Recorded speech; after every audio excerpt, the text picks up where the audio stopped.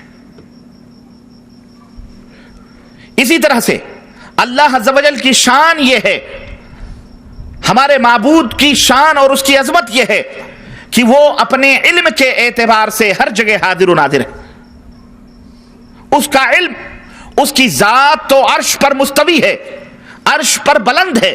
الرحمن علی العرش استوى، اس کی ذات عرش پر مستوی ہے، لیکن اس کا علم زمین کے تہوں میں رہنے والا ننھا منھا کیڑا اور پہاڑ کی چوٹیوں پر اگنے والے ننھے منھے پودے کو بھی گھیرے ہوئے ہے. اس کا علم، اس کی شان یہ ہے، اس کی جانکاری یہ ہے، اس کی معلومات یہ ہے کہ ہمارے دلوں میں جو دھڑکنیں ہیں، پاک پروردگار ان دھڑکنوں کو بھی سنتا ہے اور اس کو جانتا ہے. ہم کیا سوچ رہے ہیں، ہمارے دلوں میں کیا ہے، ان سب چیزوں کو اللہ تبارک و تعالی، ان تمام سب چیزوں سے ہر وقت ہر چیز سے اللہ تبارک و تعالیٰ واقف ہے، چاہے وہ چیز دور ہو یا نزدیک ہو، چھپی ہوئی ہو یا ظاہر ہو، آسمانوں میں ہو یا زمینوں میں ہو، پہاڑوں کی چوٹیوں پر ہو یا سمندروں کی تہوں میں رہنے والی وہ چیز ہو. یہ اللہ عز و جل کی شان ہے کہ وہ اپنی تمام مخلوقات سے باخبر ہے اور اس کا وہ علم رکھتا ہے. یہ اللہ کی شان ہے. اب اگر کوئی بندہ، اب اگر کوئی انسان، اب اگر کوئی شخص اٹھتے بیٹھتے اللہ کے سوا کسی غیر کا نام لے یا دور و نزدیک سے اسے پکارے تاکہ وہ اس کی مصیبت کو دور کرے، یا دشمن پر اس کا نام لے کر حملہ کرے، جیسے یا علی مشکل کشا، یا غوث، یا خواجہ غریب نواز، یا اس کے نام کا ختم پڑھے، یا اس کا تصور ذہن میں جمائے، اپنے ذہن میں اپنے پیر کا تصور جمائے، اور یہ عقیدہ رکھے کہ جس وقت میں زبان سے اپنے اس بڑے آدمی کا نام لیتا ہوں، اس شخص کو دل میں سوچتا اور تصور کرتا ہوں یا اس کی قبر کا دھیان کرتا ہوں، تو اس بڑے پیر کو یا ہمارے بزرگ کو یا ہمارے ولی کو یا ہمارے نبی کو یا ہمارے غوث کو یا ہمارے قطب کو اس کو خبر ہو جاتی ہے. میرے دل کی بات چاہے وہ دور ہو یا نزدیک ہو، وہ جان لیتا ہے. میری کوئی بات اس سے ڈھکی چھپی ہوئی نہیں ہے. میری صحت اور بیماری، میری موت اور زندگی، میری غم اور خوشی، اس کو ان سب کی ہر وقت خبر رہتی ہے. جو بات بھی میری زبان سے نکلتی ہے وہ اسے سن لیتا ہے. میرے دل میں جو خیال پیدا ہوتا ہے میرا پیر اس کو جان لیتا ہے. وہ ولی یا وہ بزرگ یا وہ مزار والا ہمارے دلوں کی دھڑکنوں سے ہمیشہ واقف رہتا ہے. تو ان تمام سب باتوں سے میرے عزیز اگر کوئی شخص عقیدہ رکھتا ہے تو اس سے شرک ثابت ہوتا ہے، اور جو آدمی یہ عقیدہ رکھے وہ اس کی وجہ سے مشرک کہلاتا ہے. اور اس شرک کو شرک فی العلم کہتے ہیں. اس شرک کو کیا کہتے ہیں؟ شرک فی العلم کہتے ہیں. یعنی اللہ تبارک و تعالی جیسا علم اللہ کے کسی مخلوق کے لیے ثابت کرنا، یہ شرک فی العلم کہلاتا ہے. اور یقینی طور پر اس عقیدے سے انسان مشرک ہو جاتا ہے. چاہے یہ عقیدہ کسی بڑے سے بڑے انسان کے اندر رکھے، چاہے کسی فرشتے کے اندر رکھے، چاہے کسی نبی مرسل کے اندر رکھے، چاہے کسی پیر، چاہے کسی بزرگ، چاہے کسی دیوی، چاہے کوئی دیوتا، چاہے کسی جن، چاہے کسی بھوت، چاہے کسی پریت کے اندر رکھے، اور چاہے اس نیت سے رکھے کہ یہ جو طاقت و قوت ہے یہ اللہ تعالیٰ نے اسے عطا کیا ہے، اس نیت سے رکھے یا ذاتی نیت سے رکھے، دونوں طریقے سے بہرحال شرک لازم آتا ہے. میرے عزیز، میرے دوست، اسی طرح سے اس دنیا کے اندر تصرف اور اختیار کا مالک کون ہے؟ اللہ عز و جل ہے. یہ صرف اللہ رب العزت کی شان ہے. حکم چلانا اور خواہش سے مارنا، جلانا،